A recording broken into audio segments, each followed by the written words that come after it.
చాలా మంది చాలా దూరం నుంచి మన తెలుగు రాష్ట్రాల నలుమూల నుంచి వచ్చారు. ఎన్టీఆర్ ని కలవాలి, ఎన్టీఆర్ గారిని దగ్గరుండి చూడాలి, దగ్గరగా ఆయన స్పీచ్ వినాలి, ఆయన్ని దగ్గరగా అభిమానించే ప్రతి ఒక్కరూ ఎన్టీఆర్ ఫ్యాన్స్. ఆయన్ని కలవాలని ఎంతో ఉత్సాహంగా వచ్చారు. కానీ వాళ్ళ ఉత్సాహాన్ని నిరుత్సాహం చేశారు ఈ శ్రేయస్ మీడియా అవని, మన ప్రొడ్యూసర్ బృందం అవని, ఎవరైనా కానీ. నోవాటెల్లో పెట్టడం జరిగింది కదా అవుట్డోర్ స్టేడియం లో, కేవలం దాంట్లో 2500 నుంచి 3500 మధ్యలో పడతారంట.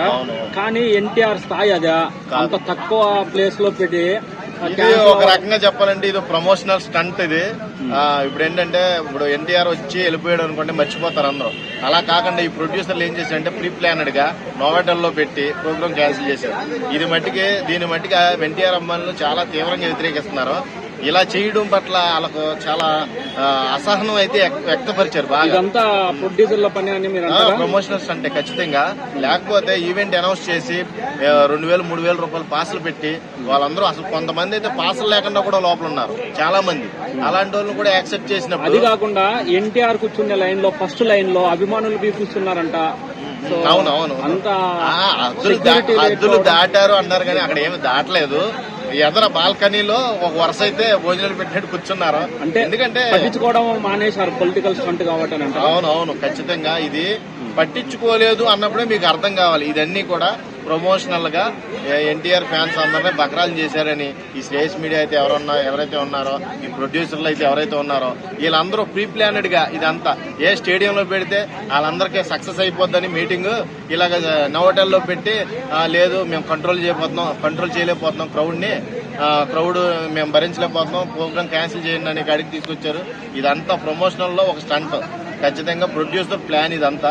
నోవాటెల్లో అక్కడ వాళ్ళు ఎదరు కూర్చుంటున్నా గానీ పట్టించుకొని అంత సెక్యూరిటీ లేకుండా ఉందా నోవాటెల్లో? బాడీ గార్డ్ లో 40 మంది ఉంటారు ఈజీగా. వాళ్ళు ఎందుకు కంట్రోల్ చేయలేరు? కాకపోతే ఇదంతా చూస్తుంటే వచ్చిన వాళ్ళందరినీ బకరాలు చేసినట్టు నాకైతే అనిపించింది. అభిమానులు మటుకు చాలా తీవ్రంగా వ్యతిరేకించారు. కర్ణాటక నుంచి కూడా 500 కార్లలో అభిమానులు వచ్చారు. వాళ్ళు కూడా నిరాశపరిచారు. కర్ణాటక మనకి అన్నదమ్ములు లాంటి మొత్తం అన్ని పగలగొట్టడం కూడా జరిగింది. ఇప్పుడు నోవాటెల్ మొత్తం ఎక్విప్మెంట్ అయితే పగిలింది. మరి కోపం వచ్చినప్పుడు పగలగొట్టరా? ఆ మాత్రం కోపం లేకపోతే అది ఎన్టీఆర్ అభిమానే కాదు. ఎన్టీఆర్ అభిమాని అంటే ఇంకా తక్కువే అక్కడ చేసిన రచ్చ. ఇంకా ఎక్కువ చేస్తే మొత్తం నోవాటెల్లో శ్రేయస్ మీడియా ఈ లోగోస్ ని కూడా చెప్పులతో కొడుతూ బూతులు తిట్టడం జరుగుతుంది. సో అంత పెద్ద ఆర్గనైజేషన్, అంత పెద్ద హీరోని అంత చిన్న చేసిందే అదో పని. ప్రోగ్రామ్ రిలీజ్ అని పెట్టినోడు సక్సెస్ఫుల్ గా లాంచ్ చేస్తే ఎవడు ఏం గోల చేసేవాడు కాదు. నువ్వు లాంచ్ చేయలేదు కాబట్టి కోపం వస్తుంది. కోపం వచ్చినప్పుడు ఏదైనా అంటారో అర్థమైందా? ఎక్కడో కన్నడ నుంచి అటు నుంచి ఇటు నుంచి మొత్తం దేశం నలుమూల నుంచి వచ్చినప్పుడు నీ పబ్లిక్ స్టంట్ అనేది హీరోకి తెలియకుండా జరిగి ఉంటది అనుకుంటున్నారా? హీరోకి తెలియదు. హీరో ఎందుకు తెలుస్తుంది? హీరోకి తెలియదు. కానీ ఇది ప్రొడ్యూసర్లు చేసిన పని అనుకుంటున్నాను నేనైతే. మరి ఆయన అయితే లైవ్ లోకి వచ్చి చెప్పాడు, ఇలాగా నా అభిమానులు నిరాశపడ్డారని నాకు తెలిసింది, దీన్ని క్షమించాలి.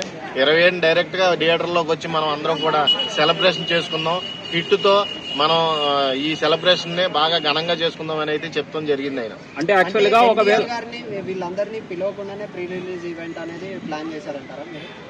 ఎన్టీఆర్ గారికి నేను కూడా అదే అనుకున్నాను బస్సు. ఎన్టీఆర్ గారికి తెలిస్తే ఆయన ఆగడు. అభిమానులు ఒకటే 2 విషయాలు గమనించాలి ఇక్కడ. లాస్ట్ టైం కూడా 3 అభిమానులు చనిపోయారు. ఆ ఉద్దేశంతో క్యాన్సిల్ చేయవలసి వచ్చిందా, లేకపోతే క్రౌడ్ ఎక్కువ అయిపోయిందనా? క్రౌడ్ ఏమీ ఎక్కువ అవ్వలేదు. అలాంటప్పుడు ఎక్కువ అవుతుంది అనుకున్నప్పుడు ఏ స్టేడియంలోనూ పెట్టుకుంటే సరిపోయేది, ఈవెంట్ సక్సెస్ఫుల్ అయ్యేది కదా. ఇదంతా కూడా నాకు ఒక రకంగా అనిపిస్తుంది, ఇన్ని సంవత్సరాల తర్వాత వస్తుంది దేవరా. ఇదంతా మనం ప్రమోషన్ చేయకపోతే, ఇప్పుడు యూట్యూబ్ లో ఈ టాపిక్ నడవాలి కదా, గట్టిగా నడిస్తే ప్రమోషన్ అవుతుందని ప్రొడ్యూసర్లు ఏమన్నా చేసిన ప్లానా అన్నది ఒక కోణంలో ఆలోచిస్తే అలాగే అనిపిస్తుంది నాకైతే. ప్రమోషనల్ స్టంట్ లాగా ఒక రకంగా మీరు అన్నట్టు ప్రొడ్యూసర్ ప్లానింగ్ అయితే ఇలాంటి కార్యక్రమం, ఇలాంటి ఒక రచ్చ జరగడం వల్ల ఫ్యాన్స్ అనేవాళ్ళు అట్టవుతుందండి. 2 డోర్లు పగిలినాయి, 4 కుర్చీలు పగిలినాయి, అక్కడ చాలా ఎక్విప్మెంట్ అయితే నాశనం అయింది. ఒకవేళ క్యాన్సిల్ అయినా కానీ ఈ రకంగా ప్రమోషన్ అయిందని ప్రమోషన్ స్టంటే కదా అది. స్టంట్ అనట్లేదు. సక్సెస్ అయితే సక్సెస్ ఆల్రెడీ 2 ట్రేజర్లతోనే సక్సెస్ అయింది. 2 ట్రైలర్లు రిలీజ్ అయినప్పుడే సక్సెస్ అయింది దేవరా. కానీ ఈ ప్రీ రిలీజ్ ఈవెంట్ కూడా జరిగితే ఇంకా బాగా సక్సెస్ అయ్యేది. ఇది కూడా అందరూ ఏమంటున్నారు, కొంతమంది ఏమంటారంటే క్యాన్సిల్ అయినా కానీ సక్సెస్ అయితే ఎంత బజ్ వస్తుందో అంత బజ్ వచ్చేసింది. బజ్ వచ్చింది. బజ్ మట్టికి మనం ఎక్స్పెక్ట్ చేయొచ్చు. ఎంతమంది జనం ఉన్నారు అక్కడ. అసలు ఎక్కడెక్కడి నుంచో ఒక ఆయన అయితే ఏకంగా 10-20 కారుల్లో వచ్చారంట జనం. ఎక్కడి నుంచో వచ్చాం మేము, ఇలా జరగకపోవడానికి కారణం ఏంటని స్టేజ్ మీడియాని నిలదీశారు. స్టేజ్ మీడియా వాళ్ళు కొంతమంది ఉంటారు కదా, కొద్దిగా హెడ్ అన్న అక్కడికి వెళ్ళడానికి, ఆ ఈవెంట్ కి వెళ్ళడానికి కొంతమంది ప్రీ రిలీజ్ ఈవెంట్ పాస్లను కూడా 2000, 3000 లాక్లో అమ్మారు. నిజమే. ఎలా అనిపిస్తుంది అంటే అసలు కొంతమంది ఏమో 2000, 3000 అభిమానంతో కొనుక్కొని లోపలికి వెళ్ళారు. కొంతమంది అసలు కొనకుండానే వెళ్ళారు. చాలా మంది కొనలేదు పాసులు లేకుండా. ఫ్రీగా ఇచ్చిన పాసులు అవి. అవునవును. ఏముంది ఇంకో చెప్తా, పెద్ద హీరో లేదు. ఇప్పుడు ఫ్రీగా వెళ్ళవలసిన పాసుల్ని అమ్ముకున్నారంటే అక్కడ ఉన్న హీరో రేంజ్. అక్కడ బయట కొంతమంది వ్యక్తులు అలా చేశారు. ఆయన బయట చాలా మంది. అవును, ఆయనకి ఎందుకు తెలుస్తుంది? ఇప్పుడు ఈ ఫ్రీ పాసుల్ని అమ్ముకోవాల్సి వచ్చింది. అర్థమైంది.